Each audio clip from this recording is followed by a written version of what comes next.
If there's one day to remember, one weekend to prepare for, it's the one where stars align to flicker in the dark. Oh, boy. This is why we love the movies. TCM is movie magic. There are a lot of those really meaningful moments. I'm so excited to be here. I have to come every year no matter what. TCM is a way of life. This is an honor I will cherish. One day to remember, and it's this one. It's ticklish business any way you look at it. Come on, we'll stick together.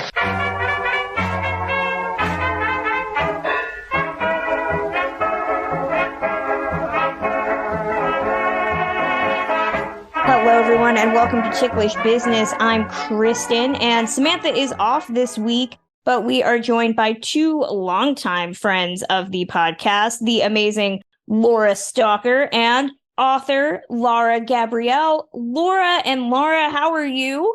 Doing well. Thanks, Kristen. Congratulations on everything going on for you. Thank you so much. It's been a month. Yeah.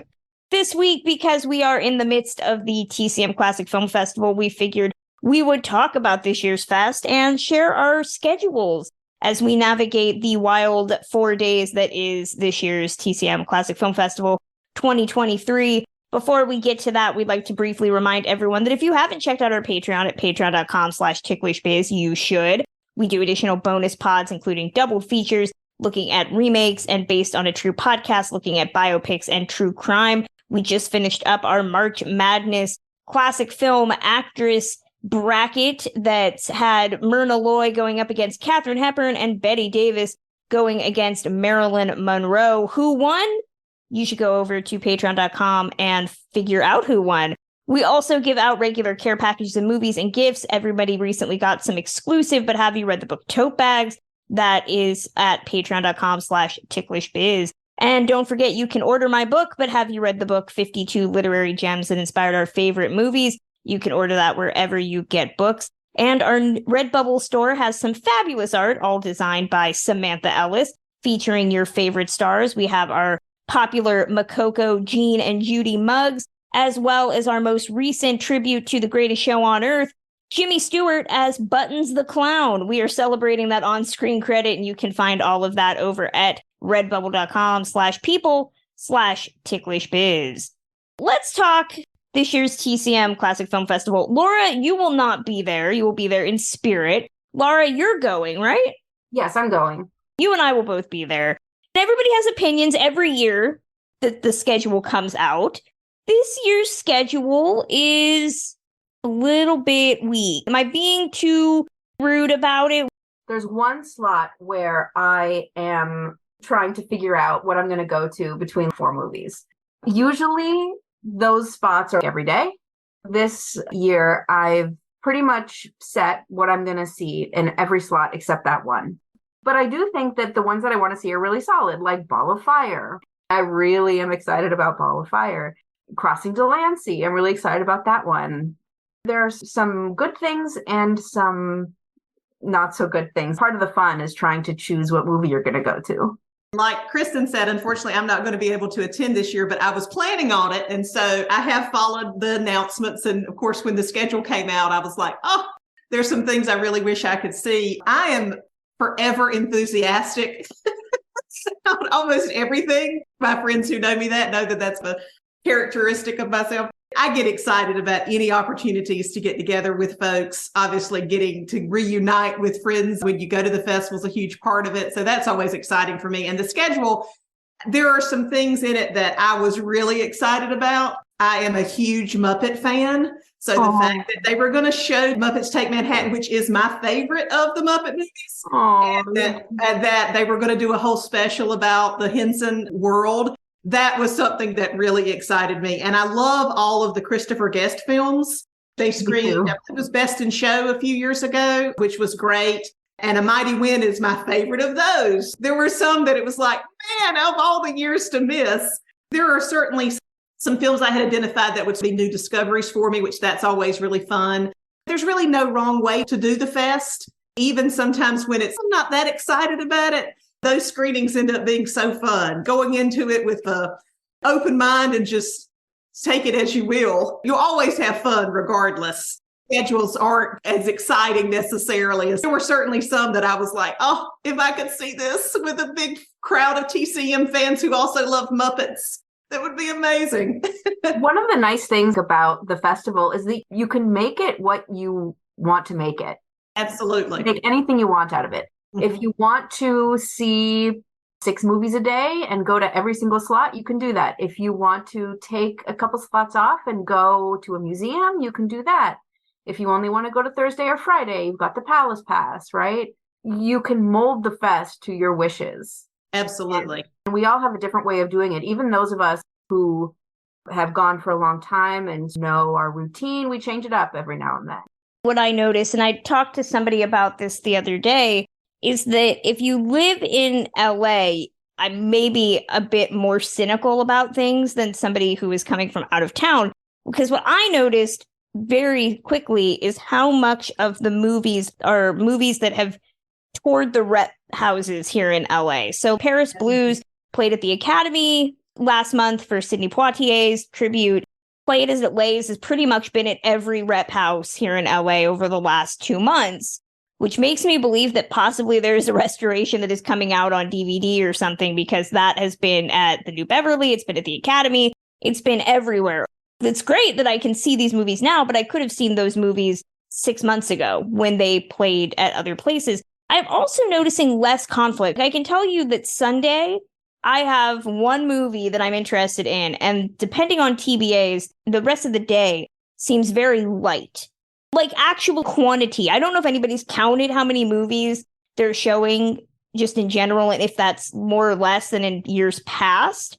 But it does feel like we're getting less.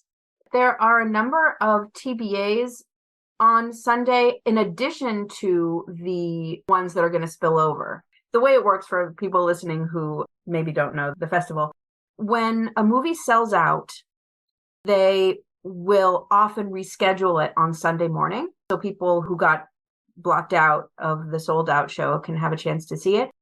There are always TBAs on Sunday morning, depending on what sells out, they'll schedule whatever sells out. But in addition to that, there are a couple of additional TBA slots. There's one big TBA that is going to be at the IMAX. Right. And people are speculating on what that is. What is the speculation? Well, what I have heard is, I don't know how serious any of this is, but I've heard speculation that they're going to have a big celebrity. Somebody said, oh, Julie Andrews is going to come. I would love that, but I just don't really know the impetus for that. I don't know. Anytime there's an unknown, people speculate and speculate wildly.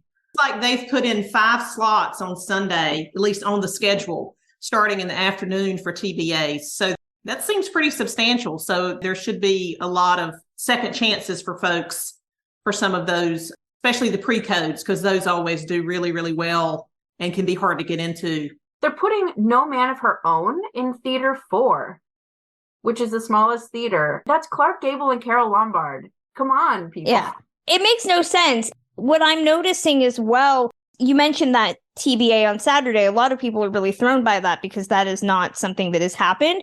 We're also noticing a lot of movies with no announcers so far, and they keep saying that the schedule is going to keep being updated. And we're maybe dancing around the subject, but considering that the last year, the Warner Brothers Discovery merger, which ended up with a lot of people being laid off and Warner Brothers making a lot of decisions with regards to their content that people found questionable, TCM was affected. They did lay off a lot of longtime people, including the amazing Millie DeCherico.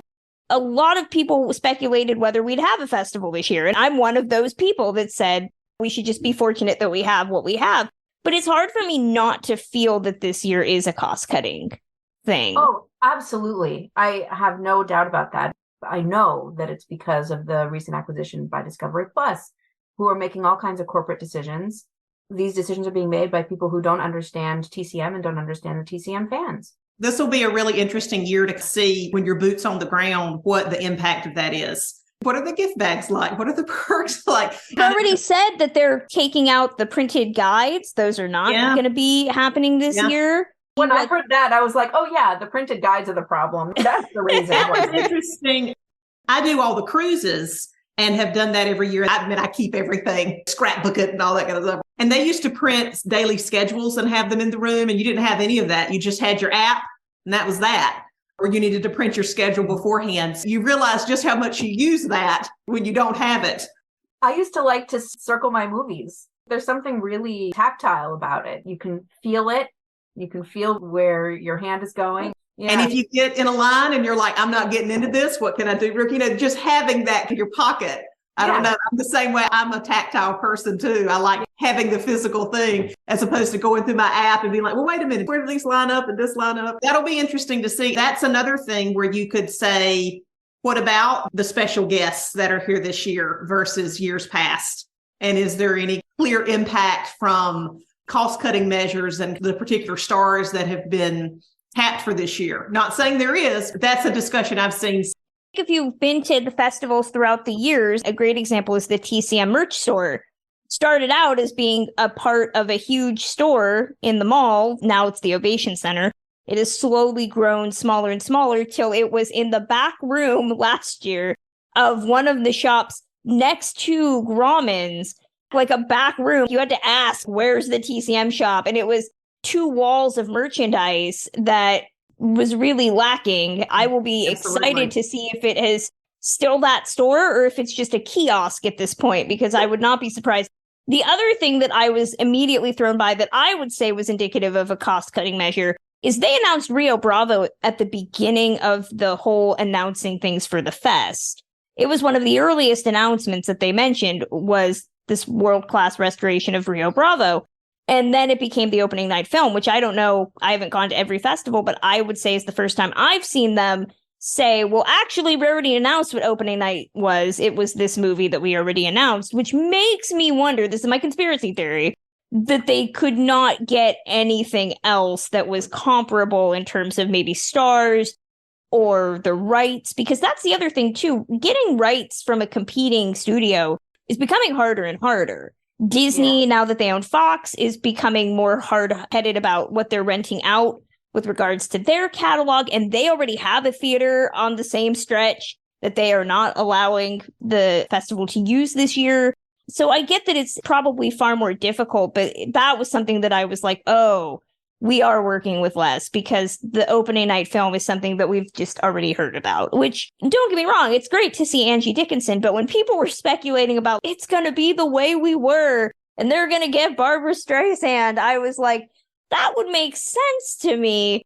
Not that I don't love the fact that they got Angie Dickinson, but I think the fact that they're also couching it as a Film Foundation tribute with Paul Thomas Anderson and Steven Spielberg also made me think, hey, you got to gild the lily a little bit. So that's what they're doing. Maybe Barbara Streisand and The Way We Were is going to be that surprise Saturday night thing. I would love that. If that is the case, I will be there with bells on. Trust me. Laura and I will be there. I believe we saw The Way We Were when they showed it at the festival a couple years ago. Fest, we were cackling. It was delightful. It was one of many great moments I've had with Laura at TCM. Although it's not nearly as great as when we saw Kiss Me Kate in 3D. Let's start looking at this schedule and discussing what we're actually going to. This is a reminder that Laura and I's festival experience actually starts today. We're at the Hollywood Heritage Museum. I believe, Laura, you're doing 5 to 6. I'm 6 to 7. Signing books is part of the Going to TCM Facebook group pre-festival party. Hopefully we will see you there. Thursday's schedule. I get to be snooty. I was invited to opening night, even though I do not have a spotlight pass. I will be at Rio Bravo. I've never seen it.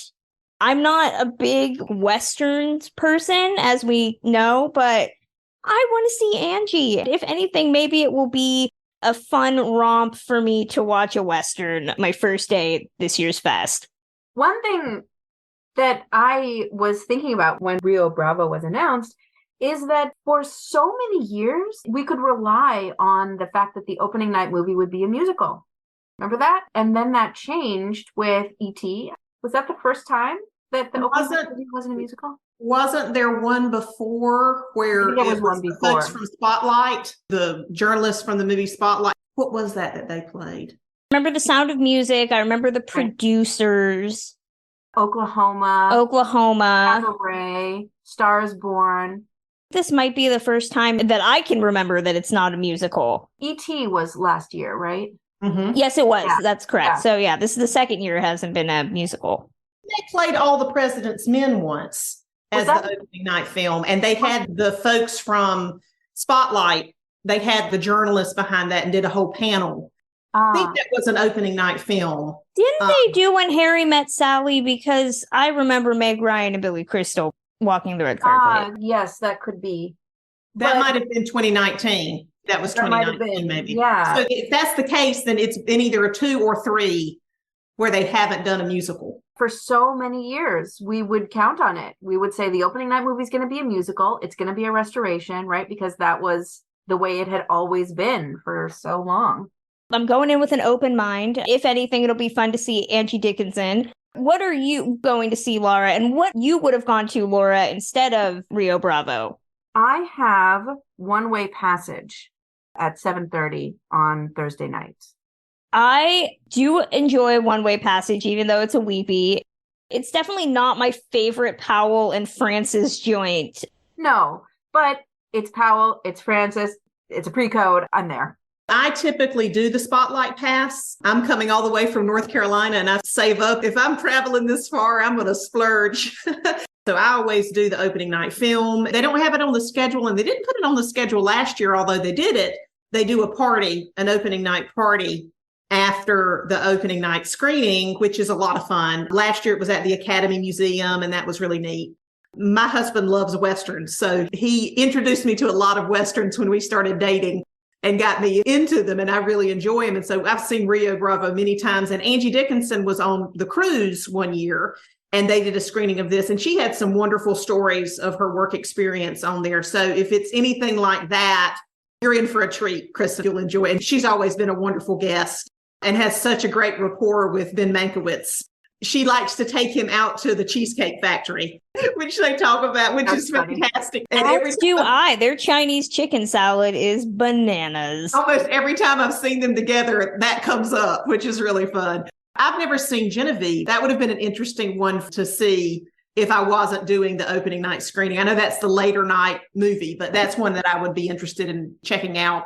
I will be at the opening night party, which is not at the Academy Museum this year. I can tell you that because I know what the invitation said. But if I was not going to that, I'm flummoxed by some of these choices because I would have liked to have seen The Wild One as a Marlon Brando fan. And I do not know why we are making Diane Baker come out at 10 o'clock at night. That's pretty late. Introduce Genevieve. Diane needs her sleep. I'm very sad that I'm going to miss the one Diane Baker movie intro, which I love that every year, at least since the last year, I don't know how often this is, Diane Baker has done an intro for a movie that she is not in, which I find to be amazing. She did it last year with The Group, which was wonderful. Oh, was fantastic. I was there as well, and she was great. It took me 30 minutes into the movie to be like, wait, she's not in this. Why did she introduce this then? Because she's Diane Baker and she's awesome. She can do anything she wants. If Diane Baker wants to talk about anything, then the answer is just yes. I understand this. Let's start looking at Friday. Friday has one of many options where I could do either, and I feel I will have a good time. I was thinking about doing King Kong. If you listen to our King Kong episode that we started the year off with, I did have to laugh and say that I felt that TCM copied us because we did a King Kong episode early in the year and we had a great panel of people. But then I also do want to go see The Old Maid. As Laura will tell you, we are big Bette Davis fans, especially when she's teamed up with Miriam Hopkins. I wish that they had kept Old Acquaintance. That was originally announced, and then they decided for some reason they were not going to do that, and they switched to The Old Maid, and I'm a little bummed because The Old Maid does not have the famous Miriam Hopkins strangling sequence, which I appreciate. Or I could go see The Wild Bunch, because if you listen to our Straw Dogs episode, I have a lot of deep opinions on Sam Peckinpah, but that is all the way at the Legion Theater, and I do not know if I want to make that trek. I wonder what the reasoning was behind getting rid of Old Acquaintance and putting in Old Maid. I have zero idea. It baffles me, especially because they are the same movie. I mean, the same movie, exactly. You could have shown both, honestly, and I think it would have been fine. At that point, because of the way that things are timed out, you really can't go see anything that starts immediately after any of those movies. So I'll probably head over to the Warner Brothers 100 tribute that they're doing at Club TCM. Cass Warner's going to be there, and I met her a long, long time ago in one of my first trips to LA when I actually went to tour the Warner's lot. That sounds like it would be very fun. One of my big to-dos is going to see Risky Business, not because I care about going to see Risky Business. They got Rebecca De Mornay to be the guest for that. She is my 90s queen. She is one of the most underrated actresses that we have ever gotten. I have not been excited about a person introducing a TCM movie since Geneviève Bujold introduced King of Hearts several years ago at the fest. So I will be there just for the intro. As soon as the intro's over, I'm leaving, and I will probably go hang out at Paris Blues, which is a movie I love. Again, if you have not seen it, you should definitely go see it because it is the horniest movie ever. Not as horny as The Long Hot Summer, but it is up there and it is fantastic. I'm not able to stay for that completely because I will actually be working that day at the festival at 7:00. I will be signing books along with some other TCM authors at the poolside screening of Beach Party. I am so excited for this, not to sign books necessarily, although I'm very excited to sign books. But Frankie Avalon's going to be there, guys. Frankie Avalon gave me a birthday cameo video for my birthday. I love him so very, very much. I will be there for that. I would have loved to have seen House of Wax in 3D, but I'll probably just end up staying for Beach Party, which is a pretty good way to go out on a Friday. If you enjoy the podcast, consider supporting us on our Patreon, like David Floyd, Amy Hart, Jeffrey, Brittany Brock, and Elizabeth Ziegler.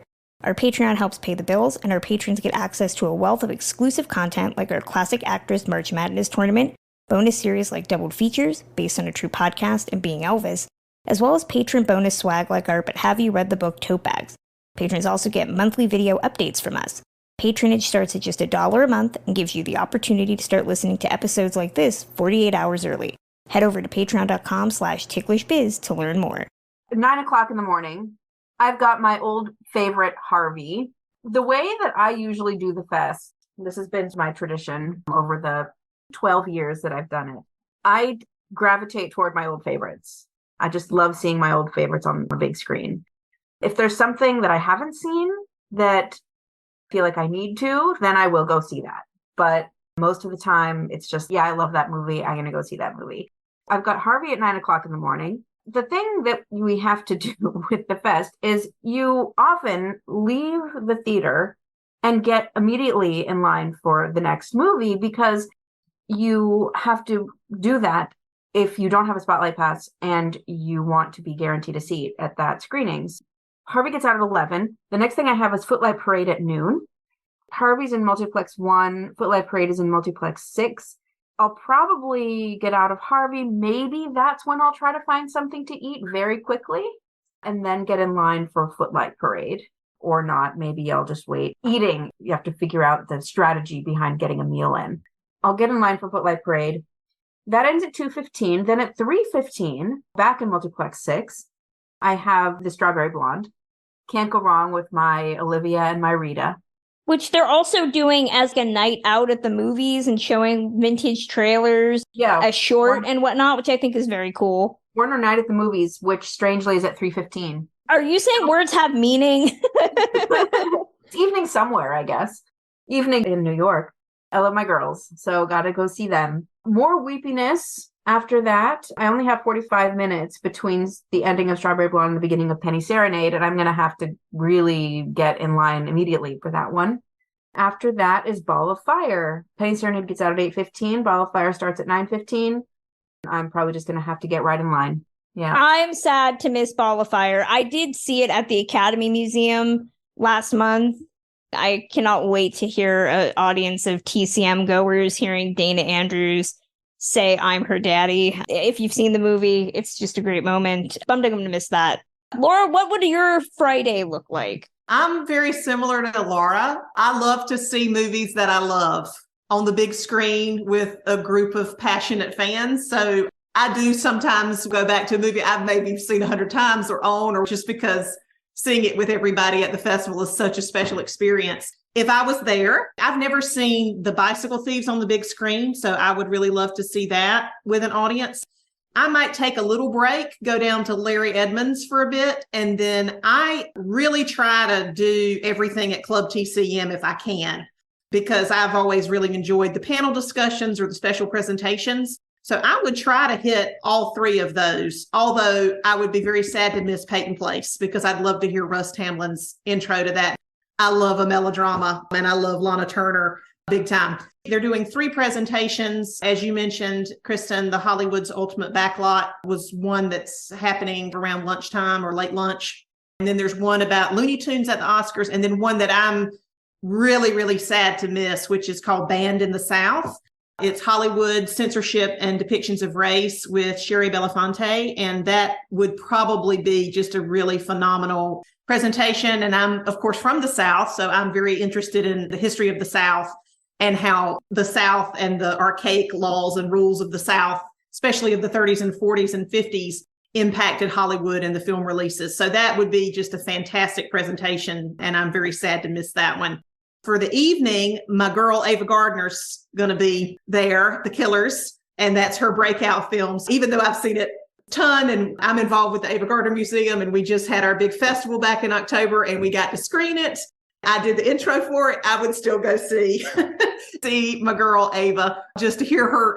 I've never seen an Ava Gardner film at the film festival or on the TCM cruise. They don't play a lot of her movies, and this past December was her 100th birthday. It's just a really great time to see that. I'll be a little torn later in the day because House of Wax would be just a super fun screening. I would probably end up doing that. Although I would love to hear Ed Begley Jr. introduce 12 Angry Men because I love Ed Begley Jr. and I love that film. And then I would stay up for Batwoman. If you've never been to a late night screening at the TCM Festival, that is just so fun. Audience gets rowdy. Sometimes people are in costumes or they bring cookies that look like Sean Connery and Zardoz. And those are just a hoot. It can be a long day, but if you can make it for one, I highly recommend one of those. That's what I'm sad to miss too. If I go to the festival, I'm starting as early as I can, and I'm trying to do something in every block and stay up until I just stagger to the room. My favorite late night screening experience at TCM was when they did Boom. Oh, that was the best. That was so fun. The entire audience was just punchy and laughing at everything. Yeah. There's a wonderful... Still bummed I missed that. There's a wonderful Ava Gardner film that if they ever do a couple Ava Gardner films or something, which I'd love for them to do, and I'd love to intro one. She did a movie called Tam Lynn. It's that same period, and it's like her most quirky film. That would be a wonderful late night screening because it's all psychedelics and it's just super trippy. Boom. That is one that anybody that was there still talks about. Still remember. Like, yes. Set the bar. One day I'm going to do an episode of movies where old Hollywood stars tried to be part of the psychedelic movement because they all did it and it's all hilariously weird. You can't look away. You just have to watch it, and then you've got to watch it again. Jennifer Jones did it. Liz Taylor did it a couple times. Lana did it. I'm all for this. Moving on to Saturday. This one is just filled with conflicts for me. And a lot of what I see in the morning is going to involve how the rest of the day goes. I am torn between The Muppets Take Manhattan and Seven Brides for Seven Brothers. I have not seen The Muppets Take Manhattan easily in about 32 years. So I would love to see it. And it's Brian Henson introducing it. But then Russ Tamblyn is also doing Seven Brides. So what do I do? And both of them have secondary events. Do I see one knowing that I can forego the other? This is the problem. This is the chronic problem. Regardless, then I have to decide between whether to go see Play It As It Lays. I'm a big fan of Allison Anders, and I've been wanting to see that movie just, again, as it's toured through the LA rep scene. But then there's a Henson puppetry discussion with Brian Henson. So if I go see Muppets Take Manhattan, then I can go see Play It As It Lays. After that is probably the biggest conflict, which is Bye Bye Birdie with Anne Margaret, as well as the conversation with Russ Tamblyn. If I go see Seven Brides, then I already see Russ Tamblyn. and I can see Bye Bye Birdie, or I could just go see Anne Margaret's intro and have somebody save me a seat at Club TCM and then run back. That takes me to the afternoon, and there's not a whole heck of a lot that I'm excited for in the early evening block. I've seen Carmen Jones at the festival, although it would be very cool to see Donald Bogle and Deborah Martin Chase do the introduction for that. I could go see The Exorcist. I've never seen it on a big screen. William Friedkin's going to be there. Sorry, Wrong Number is also playing, which who doesn't love some Barbara Stanwyck? Butterfield 8 is also playing. It's not my favorite Liz Taylor, but how many times can you actually see that on the big screen? Regardless, I'm hoping to get to the Legion in the evening to go see Enter the Dragon. I have never seen a Bruce Lee film, and I figure if I'm going to see one, might as well do it at the fest. And then my goal is to stay up for Xanadu, because it's Xanadu, and it's Olivia Newton-John. It's one of my favorite musicals. I need to see it, so I'm already planning to chug a soda or a coffee at 5, 6 o'clock to make sure that I can get to that. A lot of conflicts on Saturday. Given our history of watching these movies together, we need to see Xanadu together. We do! We need to see Xanadu together. So you know what? I will just have Laura pumping me with sugar and whatnot, because I need to make it. I need to. I am a big fan of Xanadu because it gets such a bad rap. Because people are like, oh, it's not a good movie. Well, no, it's not a good movie, but that's not the point. Nobody cares. Nobody cares if it's a good movie. It's a fun movie, and that's what it's meant to be. It is a delightful question of questions, because why is Australian Olivia Newton-John a Greek muse? I don't care, but it's just amazing. Nobody cares. It's also maybe a sequel or remake of Down to Earth with Rita Hayworth. It makes no sense. But I love it so very much. I need to see it. The details. You're not supposed to be thinking about it too hard, and that's the point. We need to see Xanadu together. My schedule on Saturday is rather difficult. I'm going to go see The Wiser Sex at 9, just because pre-code, followed by probably Amadeus. I love Amadeus. I don't think I've ever seen it on the big screen, actually. A lot of these I have. We've been really lucky in the Bay Area. Something plays at the Paramount or something plays at the Gastro, but I don't think that I've seen Amadeus on the big screen. So that'll be fun. The next thing I have is Crossing Delancey, which I adore. Crossing Delancey is one of my 80s. I don't even want to say a guilty pleasure. It's just a great movie. Amy Irving is going to be there, and Peter Riegert is going to be there. So it's going to be Izzy and the Pickle Man. I just wish that I could get a chance to tell Amy Irving my theory on Yentl. Even though Yentl is not being shown, I just need her to know my thoughts on how Yentl is really the story of how Yentl and Hadass run off together and raise sheep. No offense, Mandy Patinkin, but... I mean, yeah, that would be great. Yentl, now we're on an Amy Irving thing, which I think is totally fine. Yentl is due for a remake as a trans story. The original short story is about a trans man. I mean, of course, it doesn't use those words, but the father says something like, you have the soul of a man. That's what he says. You have the soul of a man. Yentl says, well, then why did God make me a woman? And he said, even God makes mistakes. It's totally due for a rebirth. I would love to see that. This is just a reminder that TCM should show Yentl at the festival. Yes, TCM should definitely show Yentl at the festival. And you need to work on this screenplay, Laura. I adore Yentl. I love the short story. It sounds so elitist and snobby, but I read the short story in English and Yiddish. It's beautiful, beautiful, beautiful story. It needs to be put on screen the way the story was meant for it to be. Yentl, Amy Irving, Crossing Delancey, followed by... So here comes my big conflict, my one big conflict block of the festival. I would love to see Carmen Jones. On any other day, I would see Carmen Jones. I feel like I've seen it enough, and I think I've even seen it once on the big screen. Because I have a million other things in that block, it fell by the wayside. The Exorcist at the IMAX, because Exorcist on the big screen. I've seen it on the big screen. I didn't sleep for days, but such is my relationship with The Exorcist. I see it every time it's on. Sorry, Wrong Number, because I feel obligated to see a Barbara Stanwyck movie, and Sorry, Wrong Number is amazing, and she was nominated for Best Actress for that. A Mighty Wind, which I know that Laura loves and I love too. So funny. I can quote that movie all day. and Hunchback of Notre Dame. Those are my big conflicts. Love Carmen Jones, love The Exorcist. Well, as much as you can love The Exorcist. Sorry, Wrong Number and Mighty Wind and Hunchback of Notre Dame. They're all, I cannot decide. It's going to be a day of situation.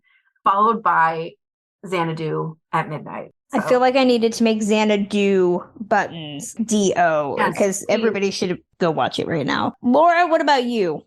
As I teased earlier, my day would totally start with The Muppets Take Manhattan. That movie, if you've never seen it and you love musicals, it is as pure, a beautiful musical. The music is really fantastic in it. You will cry, you will laugh, and you will be totally transported, whether or not you like Muppets or not. It is just a wonderful movie, and it has the greatest ending. It's just wonderful. You just go see it. Trust me. So that would start my day. I would be really torn too, because I would love to see Seven Brides with Russ, but I would do his long form conversation later. So not to jump ahead. Amadeus is one of my favorite films as well, and I would love to see that, but I really want to make it to the evolution of Henson puppetry. As I mentioned, when I try to go to the festival, if it's where I can afford it, I try to do the Spotlight Pass. The benefit of the Spotlight Pass is that you can, not always, but sometimes you can get in and make it to an introduction if you don't want to stay. I try not to do that in the smaller theaters because they have limited space, and I try to be mindful of people who want to get in. And if I'm going to leave, I try not to do that. But I would love to see the intro for Amadeus. I would go to the evolution of Henson puppetry, which is just going to be an amazing presentation. And then because of the timing, I would probably do the trip through the short subjects for Paramount Archives. That sounds really interesting afterwards. I'd probably have to miss a little bit of it because the Henson thing, they butt up right at each other, and you have to get from Club TCM to the Chinese multiplex. So that would be a little tight. Then I would do in the afternoon the conversation with Russ Tamlin, and then Assisting the Classics, which is another really interesting presentation where it's former personal assistants of classic film stars and their experience working for folks. So that seems like a neat presentation. And then I would totally do A Mighty Wind, although I saw it in its initial release in the theater, and I've seen it a gazillion times at home, and I have the album and can sing all the songs, have the sheet music and everything. It is another wonderful musical. And if you're a fan of folk music and you've never seen this film, but you know the Christopher Guest style of films, he doesn't like them being called mockumentaries, so I don't want to call them that. But they are just, his whole body of those films, that grouping of films with Eugene Levy, are just so wonderful. And A Mighty Wind especially has just so much heart to it. And it's so true to the folk music of that period, while also being absolutely hilarious. I would do that, and I would totally end my day with the two of you at Xanadu, and we would sing along and have a ball.